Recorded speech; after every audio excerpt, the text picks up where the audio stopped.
Welcome back. Let's get into the politics of the budget now. What does the middle class get? What does the urban middle class get? What do the rural sections get? Is this a Chidambaram or Manmohan Singh budget or a Congress party budget?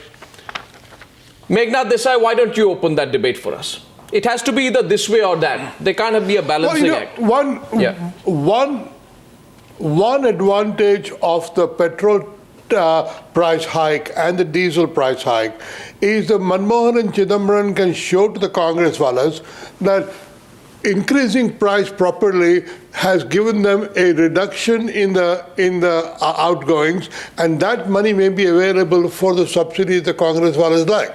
So in a sense, there is a symbiosis between the hardliners who want to cut subsidies on certain items of middle class consumption and then subsidize where they think the Congress's poverty-related vote is.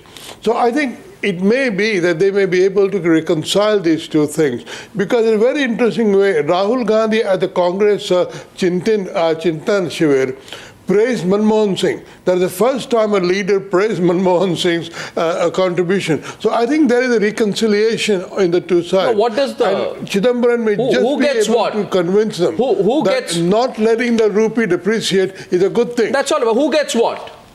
We're going to have to look at, sort of 800 million people who earn between 45,000 and 3.5 lakhs.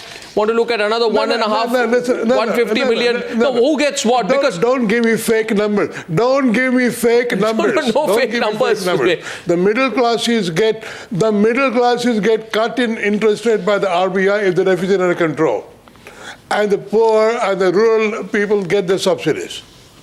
That's the reconciliation. Swami. But Swami, do you think that over the last 2 or 3 years in the UPA 2, they frittered away the opportunity to tighten their belts in the last 2 years, and therefore there is less elbow room today for Manmohan Singh and Chidambaram to really come out with the sops, because already there is such a big hangover of the fiscal deficit that they've frittered away their chances over the last 3 years? Look, the fact is that we've had 2 years of sudden collapse of economic growth. Earlier you had economic growth of 8.4, now a revised figure of 9.2%. Then last year collapsed to 6.5, this year all the way down to 5. Second half of the year almost 4.5. Now, this has not been engineered by Manmohan or any particular set of policies. It is a consequence of a number of things, including political paralysis, lack of decision-making, a coming together of the fact that, things on environmental, forest, tribal, land acquisition, a whole lot of projects got held up, combined with this scream against corruption. I mean, there has been so much crony capitalism in many of these kinds of projects. This combination has dragged down the growth rate of the economy, which then does two things. On the one hand, it widens the fiscal deficit and creates the problems that you've seen, including inflation. Inflation is a consequence of all this. But who gets what? Secondly, the fact that growth has slowed down means job opportunities of every kind, they have also come down. So in this situation, both are adverse. So the truth is, the way out, you need to re-incentivize growth, you need to re-incentivize decision-making. We are seeing the decision-making has started again since last September, October, and is going to go ahead. But Swami... They are taking the political risks of having converted themselves to a Swami, I understand. by parting company with them. Swami, I understand. Provided you can get the growth kick-started, you take care of this. The problem is already too deep. My limited point is the problem is too deep. We are talking as if, we have a lot of time to respond. You have all surveys. Watch this. Omkar. All surveys are telling you the UPA is doing very badly. The perception of the UPA is bad. It has become completely scam-tainted. At this point of time, politically, the Congress party needs a whiff of fresh air. It really needs an injection. The diagnosis is bad. Who's getting what? If in this budget... So, hang on. Here's a question to you. Here's a question to you, and here's a question to the viewers. And think about this. Suppose Mr. Chidambaram were told by the powers to be, forget all the economics that you weren't taught, forget all the stuff that you knew. I want a totally populist budget. I don't care if the deficit is 10% of GDP. I want it, okay? No, it's not good. That's a bit of an exaggeration. You think that's going to help the Congress win more than 150 seats, if that? You no, think the so? limited point I'm making to you. The limited point I'm making to you. I'm making a limited point to you is that while I don't need to be a fiscal purist, I can take a much more careful fiscal position than Mr. Chidambaram's predecessor, who for 3 years of wanton splurging has got elected to the top of the hill, right? There has to be some. Symbolism on the street. On the street, there will be a conversation. Of course there will be. No, there will be a conversation. Of course Mujhe there kya will. mila? So I want to ask you, who gets what? So I'm telling you, the symbolism is not going to cost much on the budget. I told you. It may have an impact a little bit on the financial system. It may require banks to do some lending, but it is not going to have as much of an impact on the budget as we think. Debroy, Mr. Debroy, if I could get you in at this point, the point really is there scope? What Arnab really wants to ask is there scope for a surcharge on the high-level income taxes? Is there scope for raising the tax rate for the middle classes and hand them over to the opposition party, the BJP, which is seen as the party for the middle? So surcharges, hike in tax rates for the middle classes. Are you seeing something of that sort? Surcharges, Vivek Debroy, could be political suicide. You introduce surcharges at this point of time where the middle class is already alienated from the government. That will be political suicide. Arnab, look, you asked who gets what. The right question to ask is who is perceived to get what. Because things like growth, recovery, things like inflation, I don't relate to immediately. So the important part is the perception. In addition to what has already been said about not adding much to budget numbers, I agree with that. But in addition to that, what you're going to get is a hike in the slabs. You will probably get, purely from that perceptional point of view, a surcharge for incomes in excess of, I don't know, 12 lakhs or something like that. That's eminently possible. What you will also get, and I keep harping on the same point, that if you look at the track record of finance ministers since 1991, whenever they have been able to reduce the deficit, including Dr. Manmohan Singh as finance minister, they have done that by slashing capital expenditure. And therefore, that's exactly what Mr. Chidambaram is going to do. He's going to slash the capital expenditure, please the middle class, so-called middle class, by hiking the slabs, and also not doing anything about LPG subsidies, something that has not been mentioned so far. LPG subsidies are not going to be tinkered with.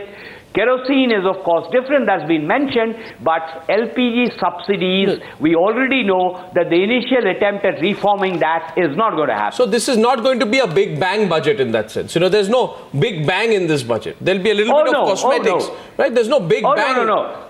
Either in terms of economic big bang or political big bang. Meghna Desai, no big bang budget. Well, you know, I'm sorry. what they need right now is a steady as you go budget.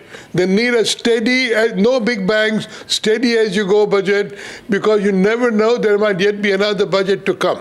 You're optimistic. Yes, Swami. But there'll be, you may not call it a very big bang, but at least two reasonable bangs. One is going to be the Food Security Act, the other is going to be the direct cash transfers. I mean, we have not discussed that very much other than me, but this is going to be, this is going to be something that is going to be termed again and again and again as something which can really be a game changer. Whether you can cover the whole country by May 2014, I think is very doubtful. But I think Chidambaram is determined that at least we started in these 50 districts. Actually, perhaps it's down to about 40 odd now. But in those 40 odd districts, if you can make a substantial impact, I think that will carry a message. So it is not that there's no bang at all. This is a bang. But I keep repeating, the biggest thing of all is not just a budget announcement, but what is the outcome 12 months down? The biggest, most important thing is if you get inflation down to 5.5–6% over a year, interest rates come down. If interest rates comes down, then the EMIs for all the housing loans comes down, the EMIs for all the scooter loans, for all the car loans, the middle class gets happy. Absolutely. Everybody is happy with lower inflation. The inflation, I think, is the most important one thing, that, instead of focusing on a giveaway here and giveaway there, if a lower fiscal deficit means that you get foreign money flowing in, an appreciating rupee, brings down inflation, that is the most important thing. It is the outcome of the budget 12 months now, rather than just the announcement on budget day, that will determine the electoral impact. Omkar Goswami, if I can get you in at this time, the point really is, does the finance minister have the time to look at interest rates coming down over the next 3 to 6 month period, or is he looking for instant popularity because they're already started advertising about food on every plate? That's the food security bill, cash transfers, which even featured in the Chintan Shivir. So what is the time frame that we are looking at here's what I think. In the budget? I think he's going to keep some allocation for food security, which he will cut. He will cut from the food subsidy bill. Whatever he allocates for food security, he will cut from the food subsidy bill to that extent, and he will keep an allocation for Aadhaar, which he will also cut from other parts of the subsidy bill.